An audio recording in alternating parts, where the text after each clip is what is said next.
I'm really happy to have you, Sheila, and I'm happy that you accepted my invitation for Journal. I think your experience and your work is good to describe this strange time and situation that we are living in this moment. And even now, the lockdown is gone, is in our memory, in our past. But anyway, we are still living in a strange time. So I know that you are having an exhibition with your work, with lines, and I would like to hear from you the meanings of these works. Easy to see, and but anyway, not so easy to read, because with these lines and layers, there is, I'm sure, something more deep to express and to say. So okay, thank you for asking me. I have always been interested in line and in the quality of line. I think ever since I was a child, I would be looking at cracks in the pavement or a texture on a wall, and the variation in line was something I always liked. And then when I discovered art materials, just the nature of the art materials, how you could take something as simple as a line and make so many different marks, but that each person's marks would be different. So for me, mark making was individual to everyone. It was like handwriting. And if you get everyone to draw a circle, everybody's circle will be different, because when you write, although we all use the same letters, everybody's writing is different, and it's what identifies them as an individual. So writing and the creation of a line was always something that was a personal identity for everybody. When I went to art college, I suppose the artists that you would see the most of, this was in the late 70s, would have been people like Paul Klee. So he would have been one of the first artists, and his idea of drawing was, as he called it, taking a line for a walk. So I always loved that idea. yeah. But anyway, when I went to art college, because I was interested in ideas and I was probably fairly opinionated, although I was very shy, I went into the design course, because in those days in NCAD, it was actually the lecturers who decided what you were most suited to doing. So although I loved art and I was always looking at paintings, design was seen as having more potential, maybe in terms of work and a job. So I did design, and I subsequently worked in education, part-time and also full-time, for most of my life. In 2010, I think I had an operation and I was recovering, so I had a little bit of time to reflect, and I decided I really wanted to do something myself. So I applied for a residency, greatly encouraged by my husband, I should say, in Westport at the Custom House Studios. Okay. And I was shocked when I was accepted, and then I didn't really know what to do. So it was a 10-week residency, and I think for the first 2 weeks I sat and looked out the window, and I thought, what am I doing here, and how do I start? But outside the window there was a hill with sheep on it, and Westport being very windy, there were constantly clouds passing. So I was looking at this play of light on the landscape all the time, and I must have just absorbed it, and I began to work in just black and white, but with light and shadow. So I did these drawings, which you can see on my website, called the Mayo drawings. Okay. And a series of drawings which I called chiaroscuro, which is an Italian word. Yeah, thanks. Yeah. So really, that was the start of drawing with line. So I continued to work, and my work was always about line, but it developed in different ways. For a long time, I liked the idea that the physical aspect of art, it just takes time. And I would spend a lot of time drawing lines. So it became a sort of meditation as well. Yeah. Now, it was derived from the landscape, but there was always a personal layer there that I didn't really understand. And then I did a project with a writer, and she saw vulnerability in the work, which was something new to me because I didn't really consider myself a vulnerable person.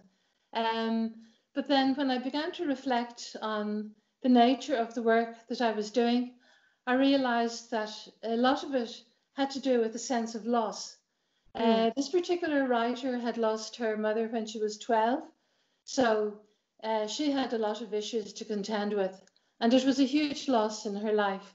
And she responded to something in my work that I hadn't identified, but I had lost my mother when I was 21, so I never had an adult relationship with her. Yeah. And that network of support as a family was gone. I never knew any of my grandparents. They were dead, and my family were married and gone. So you do feel kind of alone. And also being an artist, I felt always something of an outsider. Yeah. Not that I didn't have good friends, but that I was an observer of life somehow. Yeah. And I had a lot of empathy with people, I think because of my own experience. When I was in education, I had more time for students, and I spent more time trying to understand their problems because I had this empathy. Whereas before, I might have been more judgmental or dismissive and, tell people to get on with the work. But I realized that people are undergoing all sorts of issues and problems, and it's not always easy. So really just trying to listen and trying to find a way to communicate. And because my background was in design, Yeah. You always had a client for a design job, whereas I felt my friends that had studied art, they just worked to express themselves. So it was the difference between maybe a monologue and a dialogue. So as an artist, your work can be a monologue where you pursue your own interests, but you don't necessarily have to communicate it. Whereas as a designer, really you always have to communicate. And this notion of communication has always been important to me. Yeah. How you said, you have a client, you have to stay there and start with this conversation, this dialogue. So in this case is a dialogue between you, your time, your background, your experience, but is always a dialogue because it's not something that is immediately there, but it's something that you need that time just to execute a small work. Yeah. So, I think as well, a lot of the work came from nature, because nature has always been very important to me. I am from Dublin originally, and I no longer live in Dublin, and I really miss the city. I miss theatre, I miss art galleries, I miss film, cafe society, all of that. But in Dublin also you miss nature. So I think you need both worlds. You need something for the spirit as well, and I think I always got that from nature. Whereas for the everyday life, it's wonderful to live in a city with all that it offers. So that was also relevant to the work. Yeah. I think as well, the fact that I do abstraction, some people ask if I have started off with something representational and derived my imagery from that, but I haven't. I have always thought in an abstract way. Yeah. Again, I think that possibly may come from a design background, because in design you are always reducing. Yes. You are trying to get to the essential. You use the minimum means for Yeah. the maximum communication. So I think there was an element of that in the work as well. And one of the things I got from looking at art exhibitions or museums when I would travel or go to them, sometimes I would go around an exhibition and I would see a work, and it might be a very small work, but it would speak to me in some way. And then I would continue, but I would come back to that work again and again. And I would think about the person who made that work and wonder, because it would be somebody that might have lived in a different age, that they could make the piece of work that would speak to me or somebody else many years later. So there was always an element of how important it would be that your work could communicate something to somebody. And then I like the idea of abstraction, because everybody that looks at an abstract work, if they're used to reading words or looking at a representational image, they are almost told what to look at. Whereas when you see abstraction, you actually have to take your own meaning from it. Yeah. It's helpful as an artist when you write a little piece, but as well as taking your own meaning from it, you also bring your own life experience to what you are looking at and how you relate to it. And I like the idea that an abstract work also has a little bit of the viewer in it, because it's an emotional response. Yeah. So, and now really listen your word and talking about the clouds, how they are just run away from your side. I can see these lines, how they are working, just working according with the nature. The natural world. Okay. So anyway, So, yeah. I was continuing working with my lines until COVID happened, and it was a really unsettling experience.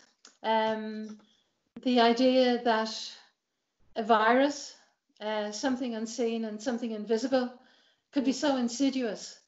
I heard reports on the radio initially about the virus in China, and it was very worrying, and you felt very sympathetic, but somehow it didn't really impinge on Europe.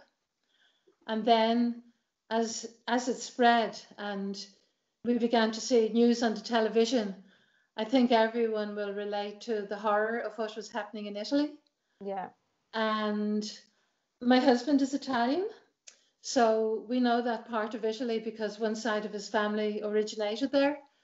And it became something so close to home. And we saw how the people suffered and what they were going through, and how suddenly a country that was everyone's favorite country to go to for holidays and things like weddings, it suddenly became a surreal place where people like ourselves were trying to cope with this awful situation. Yeah. And everyone will remember the sight of the trucks rolling through the night, carrying the coffins to the crematorium because the morgues were full. And I think the full horror of that will be forever in people's minds. We found it awful as well that Italians that had always been so welcome suddenly became pariahs because they were perceived as carrying this virus. Yeah, I know very well this story. You must know very well the whole story. So somehow or other, the notion of viruses was in my head all the time. And I began to work just really playing with the idea of viruses invading cells in a very abstract way and making imagery about that. And then I was thinking, then we began to see the images of people with COVID in the hospitals, and we were struck by how sick they were, how they couldn't move, and there were tubes everywhere, and they might be on respirators and things. So then I began to think about what the virus was doing to your bodily tissues, Yeah. and how trying to represent that in some way. So I had been interested in just experimenting with some different techniques. So I began to experiment with monoprinting, which is painting on glass and taking prints on paper from the glass. So I was attracted to this technique because when you pull the paper away from the painted surface, you get a vein-like texture. And for me, it was a good way to show abstract organs without drawing hearts or lungs or liver or whatever. So I began to combine the idea of cells invading these tissues of the body. It's currently at an experimental stage, but I have some small finished works which show the things I am working with. Yeah. As one of the things that was worrying about the confinement or the lockdown, in Ireland we didn't suffer so much with lockdown the way you did in Italy and in France and other countries. Yeah. Because the lack of density of population, yes, that is, made it less critical, and also because although we live in a city, we're basically near countryside and we have a garden, and the garden became so important, and being able to walk around for 2 kilometers was okay. It was limiting, but you could, it didn't hugely affect your life, whereas we really saw how people suffered that were in apartments and had singing began in the apartments in Siena, and it was all very moving. But then things got personal for me. I have elderly family, and I had a sister in Dublin that I could no longer visit, and I was worried about her. And I had a brother who has diabetes. So unfortunately, he went into a nursing home because he had lost his legs. And we all know what happened in the nursing homes. So he had been in lockdown for 5 weeks, and he was not allowed to leave his room. Yeah. And I had not, because I had been very busy with an exhibition in Westport after Christmas, I had not seen him since before Christmas, whereas normally I would see him at least once a fortnight, but usually once a week. So a very long time elapsed, and then when I was ready to go to visit, the lockdown happened. Yeah. So it was very worrying. And after 5 weeks of lockdown, I think some patients were brought into the nursing home from hospital, and very unfortunately some of them had COVID, and he got it. So it was very upsetting because he had gone through so much due to getting super bugs in hospital a few years ago, and he had come through so much, and things were just really getting positive, where he had a wheelchair and he would have been able to get out and about, and we were looking forward to just really kind of meeting up and just doing normal things like going for coffee and stuff. And then he got very sick with COVID. But many people at this end were very kind and were lighting candles and thinking of him. And he really fought it. And amazingly, he recovered. So he came out of hospital. So we were so happy. But he was very weak. It had taken quite a toll. And because he was very weak, I didn't phone. I was going through my nephew just to ask how things were. And one particular evening, there was a delay in responding, and they had got a phone call from the nursing home to say he'd passed. So we were so in shock because having recovered from COVID, the outlook was positive. And really, I think for somebody to die is one thing.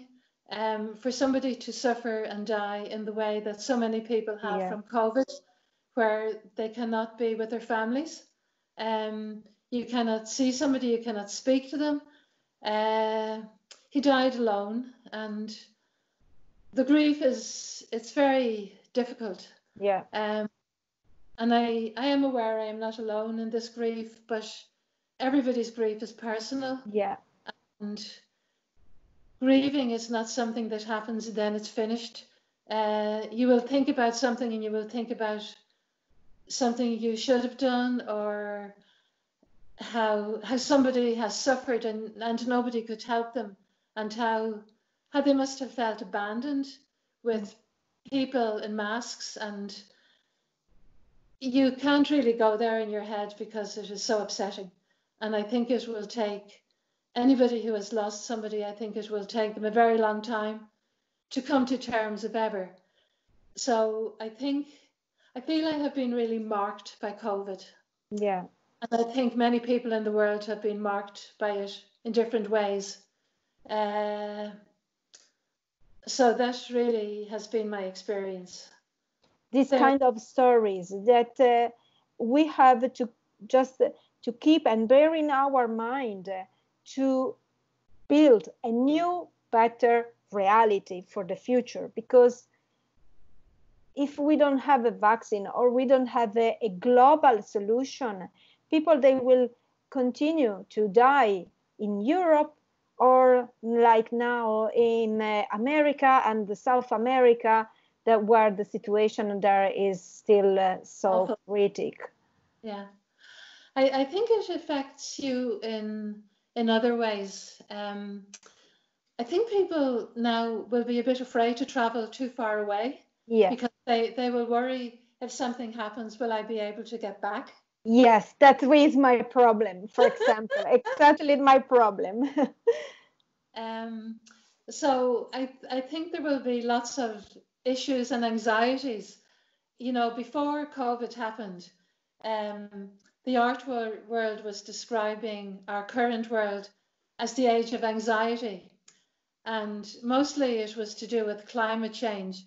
But climate change isn't unrelated to what has happened with this virus, because we are destroying habitats, and more viruses might get out into among people.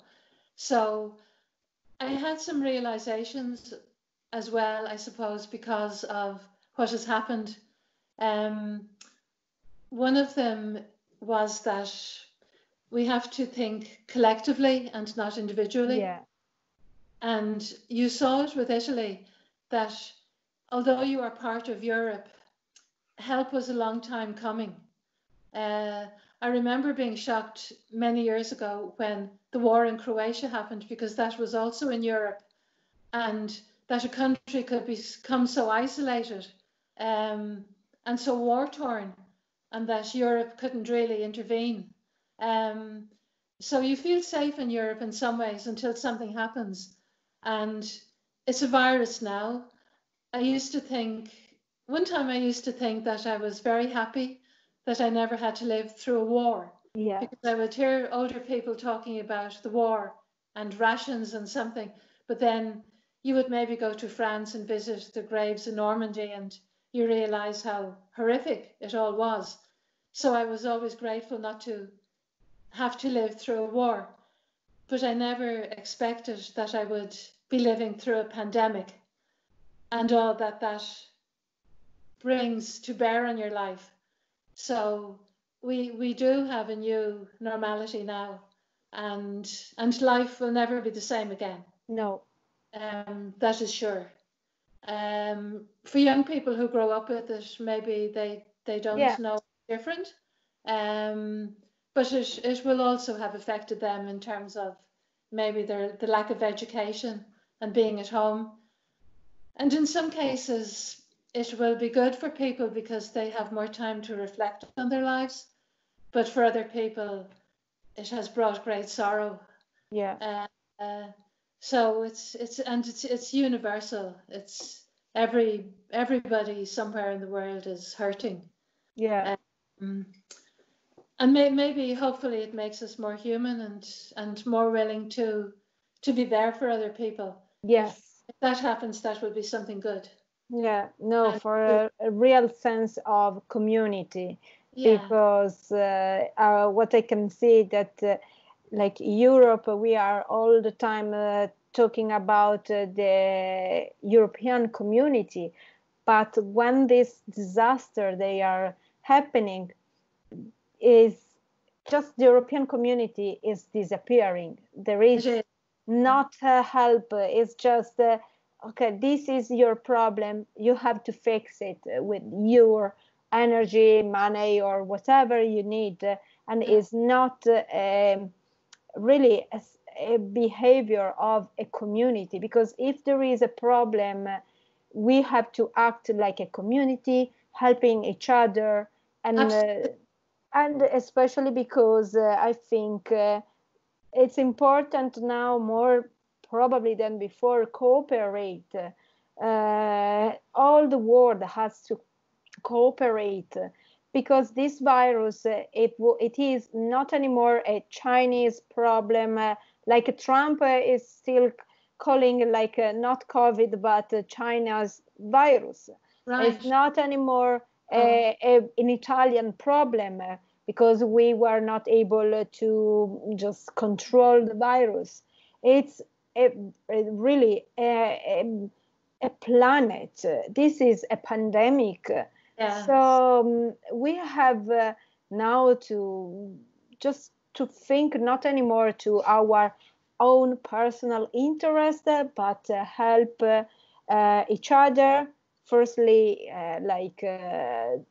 our art community, and then just all the world has to work supporting each other. I think it was scary how much you realized that something that can happen on the other side of the Yeah, world will affect you, because nobody could imagine that a virus that would originate in China would kill somebody in Ireland. yeah, And you also began to look at the world in terms of economics, yes, and how when there was a shortage of PPE, that really each country, we need to get our priorities right.